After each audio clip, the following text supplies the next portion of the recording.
Hi friends, स्वागत है आपका हमारे यूट्यूब चैनल में।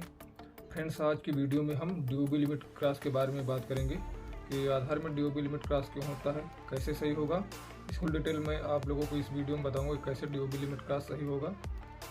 यूआईडी सिर्फ आपको एक बार डीओबी अपडेट का परमिशन देती है। एक बार आपने डीओबी चेंज करवा लिया तो दोबारा नहीं होगा।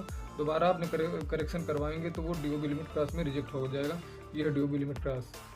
अब बात करते हैं कि यदि आपके आधार में डीओबी लिमिट क्रॉस हो गया है तो उसको कैसे सही करेंगे। तो इसका एक सिंपल सा प्रोसेस है, मैं आप लोगों को बता देता हूँ। ज़्यादा कठिन भी नहीं है, आप लोग आसानी से कर सकते हैं और आसानी से डीओबी लिमिट क्रॉस हो भी जाएगा। बस बात यह है कि उसमें थोड़ा समय आपको देना पड़ेगा, टाइम लगेगा, लेकिन डीओबी लिमिट क्रॉस जो आपका हुआ है वो सही हो जाएगा। डेट ऑफ बर्थ आप सही करवा पाएंगे।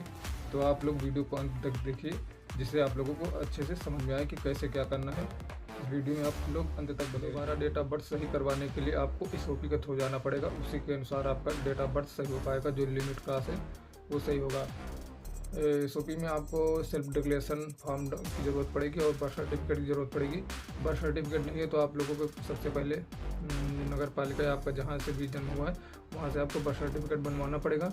उसके बाद में सेल्फ डिक्लेरेशन फॉर्म को डाउनलोड करके गूगल से उसमें आपको फॉर्म फिलअप करना पड़ेगा। सेल्फ डिक्लेरेशन फॉर्म आपको गूगल पर मिल जाएगा या मैंने इस वीडियो की डिस्क्रिप्शन में एक लिंक दिया है, वहाँ से आप लोग सेल्फ डिक्लेरेशन फॉर्म को डाउनलोड कर सकते हैं।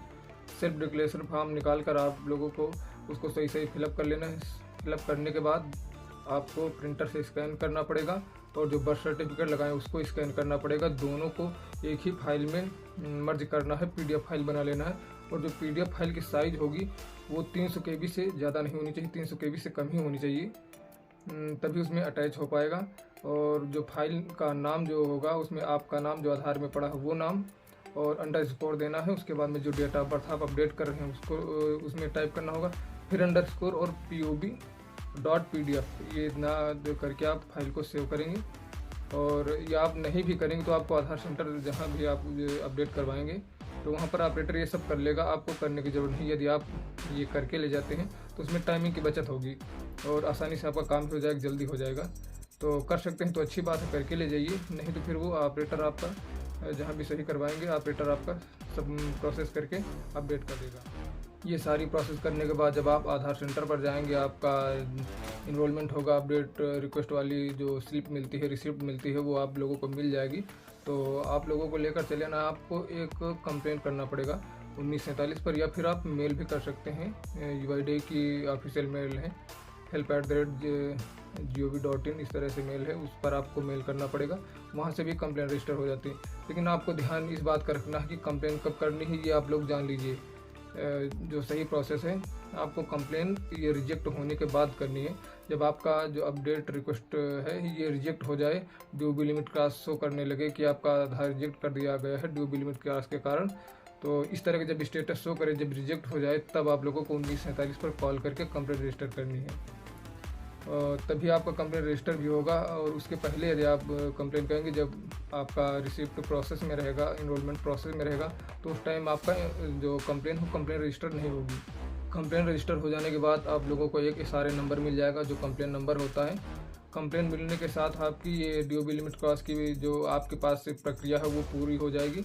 अब आगे का काम यूआईडी का होगा। आपका डेटा बैकएंड में जो आप लगाए हैं रिसीट वगैरह डॉक्यूमेंट वो सब चेक किए जाएंगे रीजनल ऑफिस टैक्स सेंटर में, और आपका सब सही होगा तो वो वहाँ टैक्स सेंटर से अप्रूव कर दिया जाएगा। आपकी डीओबी लिमिट क्रॉस सही हो जाएगी। जो आपकी रिसिप्ट थी जो अभी रिजेक्ट शो कर रही थी वही आपकी रिसिप्ट जनरेट शो करने लगेगी। और ये प्रोसेस होता है आपका कम से कम 15 दिन से 90 दिन का समय होता है। इस टाइम तक आप लोगों को वेट करना होगा।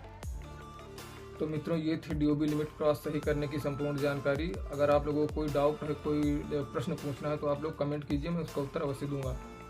तो मित्रों, यदि ये वीडियो अच्छा लगा हो तो इसको लाइक कीजिए और चैनल पर नए हैं तो सब्सक्राइब अवश्य कीजिए। अपने मित्रों में शेयर कीजिए, जिसको ये प्रॉब्लम हो उसको शेयर कीजिए।